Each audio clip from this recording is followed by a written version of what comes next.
Are we live? God, I hope so. Oh, we're live now. Hey, good morning. Welcome to EXSIN Live. Phil, did you ever see the movie City Slickers with Curly? Oh, yeah. Curly's a good man. The one thing? The one thing. They spent the whole quest of the movie trying to figure out what the one thing is. Yeah. Well, sales managers. Oh, boy. This is your City Slickers one thing. I'm Curly? If you want to be, yeah. I mean, I'd love to be Curly. I mean, you're the tough old... Curly was 80 years old doing one-arm push-ups. No, he's badass. I love Curly. He's a badass. Yeah. So the whole point of this today is to kind of to realign your sales management philosophy and what you're tracking, because frankly, metrics are exceptional. Too many metrics drown you in wasted time. In metrics. In metrics. Yeah. The job is not to build metrics. The job is to sell stuff and make money. Yeah, and I think what we really do, it's much like in every other aspect of our lives, we overcomplicate things, right? Yep. Data, listen, we love metrics. We love data because it tells the story, right? But when it comes down to what you're tracking, what are you watching? What are you paying attention to? What are you working with your sales teams on? What are those things? There's very few things you need to really focus on. Because if you're not focusing on the right couple things or the one thing, none of the rest of the stuff matters. It doesn't matter. You've got to focus on the one thing. What is the only thing, the one thing, the only thing a salesperson can control? That'd be activity and activity and their attitude. Well, attitude, absolutely. Yeah, but activity. But activity is the one event you can schedule every day, and if you track it and you have some sales ability a little bit. You don't even have to have a lot. Just a little bit. If you track the one thing, activity, right, and hold them to a standard, I bet your sales go up. But Dave, that's not cool. Well, no, is there an app for that, Phil? Can AI do that for us? AI can't do it. I don't want to do it. Do we have to do the work, Dad? I think that Dave and I have some fun because we hear this literally every day. We're different, Phil. Yeah, we're different. Yeah, it's different in our industry. Well, around here, that just doesn't work. Well, it's just, I don't care who you are. I do not care. If you're not doing the right activities to generate the right proposals, meaning when I say right, I'm talking about your ideal client. If you're not doing those things, it doesn't matter. You're not going to be operating in you're not going to realize the full potential that you have. You're just not. I'm going to give you guys a perfect example. We have a client that we invited to the chamber. Yep. We said you need to come to the chamber every week. Yep. And you need to meet people. Yep. How many roofs have they sold? A bunch. A whole bunch. Because they're going to meet people and offering a product that they want, and they're doing the activity. You cannot control if somebody wants to do business with you or not. You cannot control that. Don't get a vote in whether they do business. What you do get a vote in is your activity, your attitude, do you have a good ideal client? Meaning, have you put the work in to identify what your ideal client is? Are you doing the necessary marketing things to come alongside your activity? Are you doing the right brand development stuff? Are you doing all these things? We don't believe, now people always, I think when they hear this, they think that we're talking about cold calls. We're not talking about cold calls. Nope. I mean, are cold calls part of what a salesperson should be doing? Absolutely. Why? Because it keeps you abreast of what's going on in the marketplace. You can go out, you can learn. And sometimes, guess what? You're going to sell something in one of those cold calls. But it's a good investment of your time, but that's not what we're only talking about. We're talking about having a systematic approach to executing your activities, the minimum amount of activities you need per day, so that per week you have the right amount of minimum activities, so you generate the right amount of sales per week. That's how this thing works. AI is beautiful. We love AI. Oh, we do. Yeah, we love AI. But AI doesn't do everything for you. Just like apps. We love apps. Apps are nice. Apps doesn't do everything for you. It still requires people to go out and develop relationships so that they know, they like, and they trust you.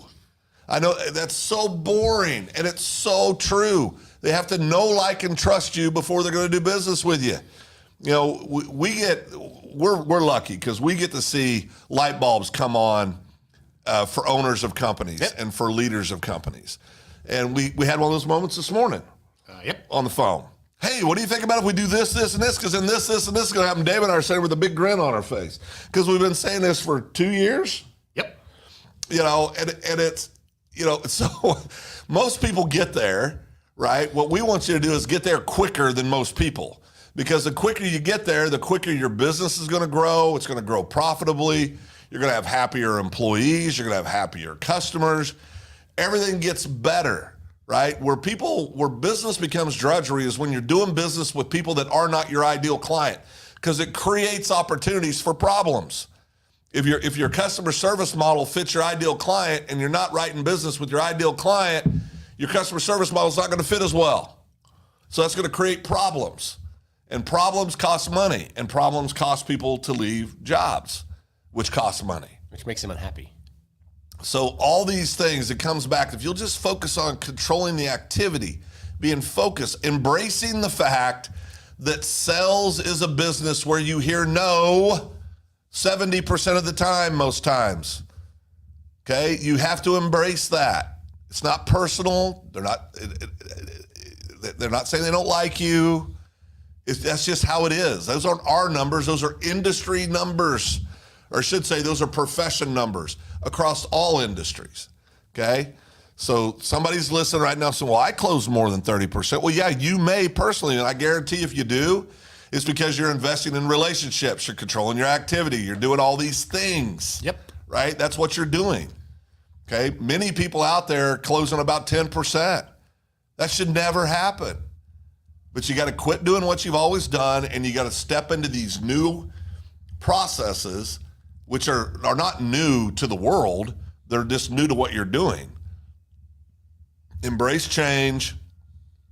Go walk these things out, and you'll have great success. I'm going to give you the dumbest, most ridiculous thing that I've ever given you, because I don't want you to forget the ideal client piece and activity, right? Yeah. If you're a medical sales device person, why would you go to a restaurant and sell your stuff to a restaurant? Exactly. Because if you're not with your ideal client, that's what you're doing, okay? You're an oil field service guy selling your equipment to a hospital. Yeah. Understanding who your ideal client is, where they hang out, what they do. Why do they buy? Putting yourself in the position to do the activity in the right place is what's going to close you more deals than anything else. Yeah, and this isn't about salespersonship. This is about relationships. This is about investing in those people. And if you have an ideal client, think about it. You can narrow down 30,000 businesses down to 3,000 businesses, or down to 300 businesses. 300 businesses is enough to keep one salesperson thriving for an entire career. Yep. It just is. That's how business works. Okay? So make sure you have your ideal client understood. If you don't know how to do that, please let us know. We've got a cool little worksheet we'll send you, no cost. You can sit there and build your ideal client. If you need help building it out, we'll even walk you through how to build it out. But you've got to have your ideal client. You have to have your ideal client. Well, with that, you have to have your ideal client, but you have to have your activity. Well, if you don't have activity, it doesn't matter. And the activity is this: 40 calls a week. Yep. 40 calls a week. 40 calls a week. Track it. Sales managers, I'll bet you $1 or a Coke that if you track that and your sales team makes 40 calls a week consistently with their ideal client, your sales will increase by at least 20%. At least 20%. At least 20%. I'll put that on the screen right now. So 40 calls a week, track your activity, go crush it. That's bottom line. You got to go do the things that aren't sexy sometimes to get the sexy results, right? Everybody wants to. Now, you'd know my story about the car, and when I got successful, my dad said, "You're an idiot. Go take that back and get yourself a truck," right? So that's another thing. Be situationally aware of who your ideal client is. If your ideal client are driving Ford F-150s and Chevy Denali's and GMC Denali's, I should say, and they're driving trucks, they'll come rolling in a Beamer. You be situationally aware. These little things matter. I like driving in the 2015 Ford Bronco that's falling apart because that makes him think I'm hungry. So that poor guy. Yeah, good Lord, I gotta buy something from him. This kid, he gotta get to the second. Taking a car to his house tonight. All right, with that, Dave and Phil, we are out of here.